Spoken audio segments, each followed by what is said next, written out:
Alléluia. Même les étoiles ont un rôle puissant à jouer. Frères et sœurs, les étoiles ont un rôle puissant à jouer.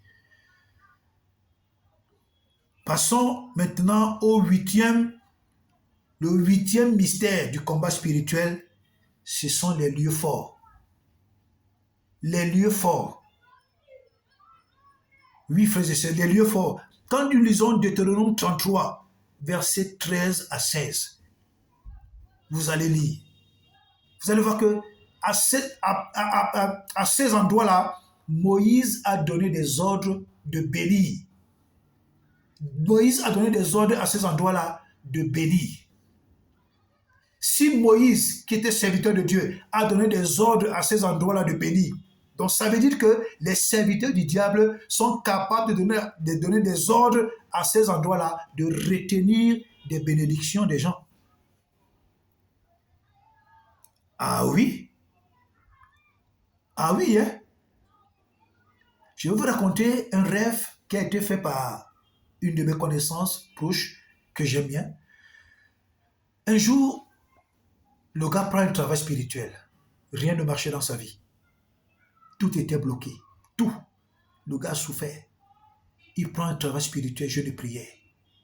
Il prie. Je ne sais pas, j'ignore vraiment le nombre de temps.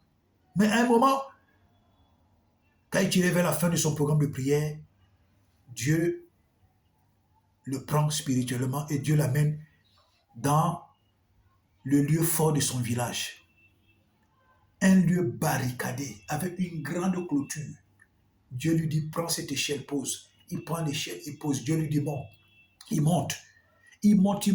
Dieu lui dit, regarde. Il regarde dans le camp. Il y avait de l'or, du diamant, de l'argent, la richesse. La richesse dans cet endroit. Mais ce qui gardait tout ça, c'était un gros serpent. Un gros serpent. Quand il m'a raconté ce rêve, je lui ai dit, c'est le lieu fort du village. C'est là où tous les sorciers, tout ce qu'ils prennent, ils volent dans la vie des gens. C'est là-bas qu'ils partent garder. Donc il y a des lieux forts dans les quartiers, des lieux forts dans les villages, où tous ces sorciers, ces agents du diable, ils dépouillent des vies. C'est là-bas qu'ils partent garder. Oui. C'est pourquoi je vous conseillerais également de vous appuyer sur Deutéronome 33, versets 13 à 16, pour ordonner à ces endroits-là de vomir vos bénédictions. De les vomir. Tu ordonnes à ces endroits-là de vomir toutes tes bénédictions. Tu demandes à l'ange de Dieu d'aller tuer le totem qui garde ces bénédictions, de décapiter ce totem.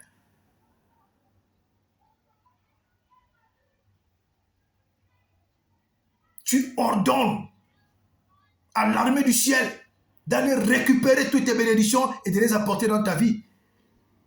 Vous voyez aujourd'hui, beaucoup de chrétiens ont une vie de misère parce que toute leur vie ont été dépouillées, aller garder, stocker dans les lieux forts. Des lieux forts qui se trouvent dans des villages, dans des quartiers, dans des villes, dans certaines maisons où les gens sont entrés, ils sont habités. Les maisons ont passé le temps à dépouiller les gens. Alléluia. Et maintenant, nous allons parler du le neuvième mystère du combat spirituel, c'est le serpent ancien. Dans le phénomène des totems, c'est le neuvième mystère, le phénomène des totems. Ça n'a pas commencé aujourd'hui, c'est Satan qui a commencé avec le phénomène des totems. C'est Satan qui a commencé avec le phénomène des totems. Et alors là, Dieu a dit, ok, comme tu as commencé avec le phénomène des totems, moi je vais donc créer le plus grand des totems qui est le lion de la tribu de Juda. Ah ouais. C'est pourquoi la Bible appelle Satan le dragon.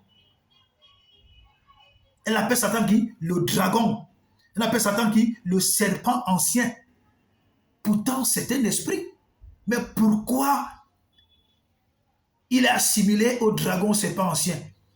Parce que le phénomène des totems est un phénomène aujourd'hui qui ravage des villes, qui ravage des quartiers, qui ravage des villages, qui ravage des familles. Le phénomène des totems. Beaucoup de sorciers aujourd'hui utilisent des totems pour détruire des vies. Alléluia. Ah oui. Ah oui.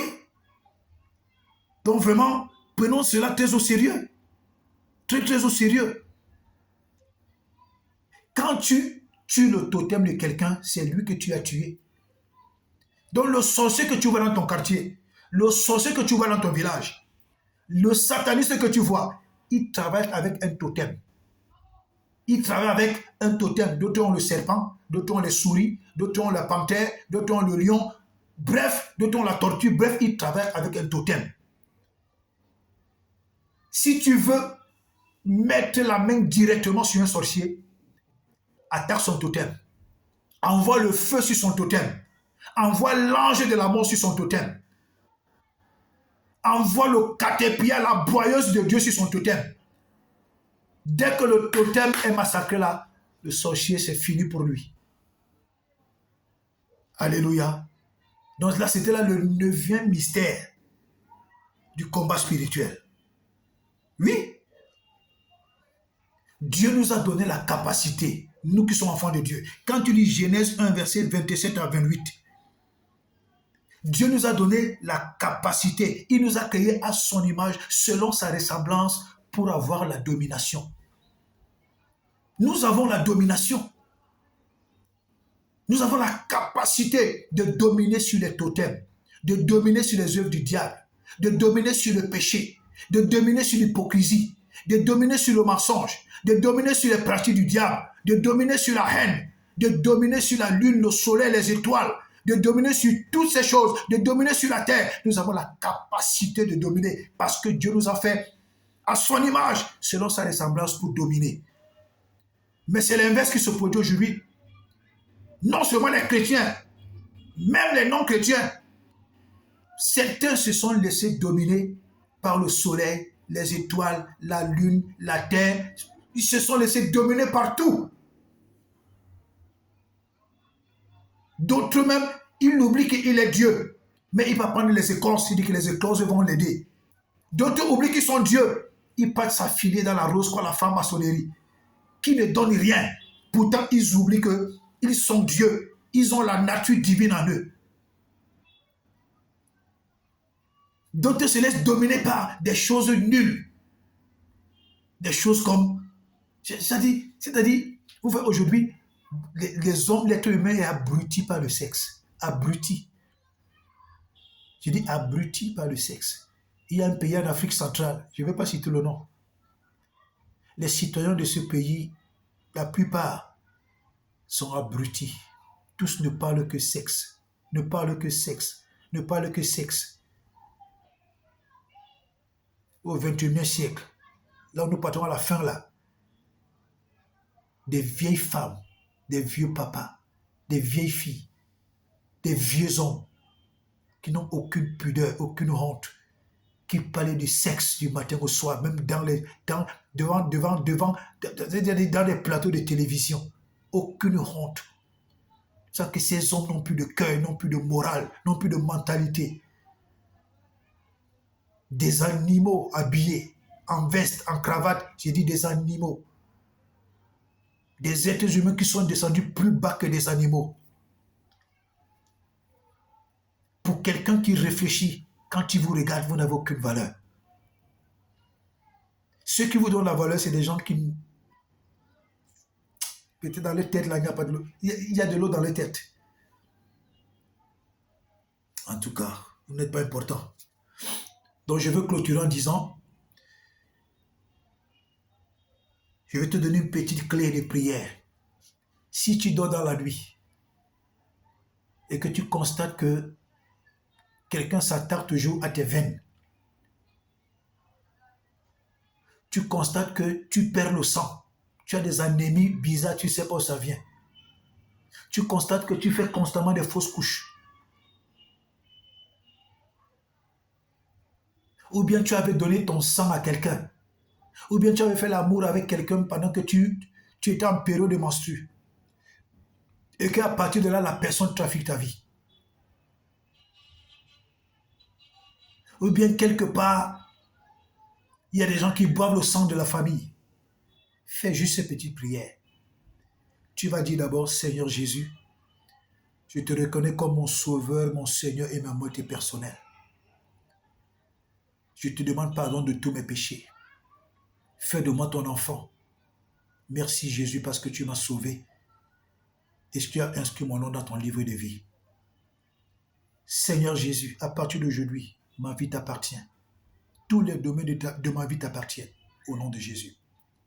Seigneur, je viens de déclarer maintenant, partout où mon sang est en train d'être utilisé contre moi, partout où mon sang est en train d'être trafiqué contre moi, quiconque est en train de boire mon sang en ce moment, je déclare que ce sang est transformé en cyanure.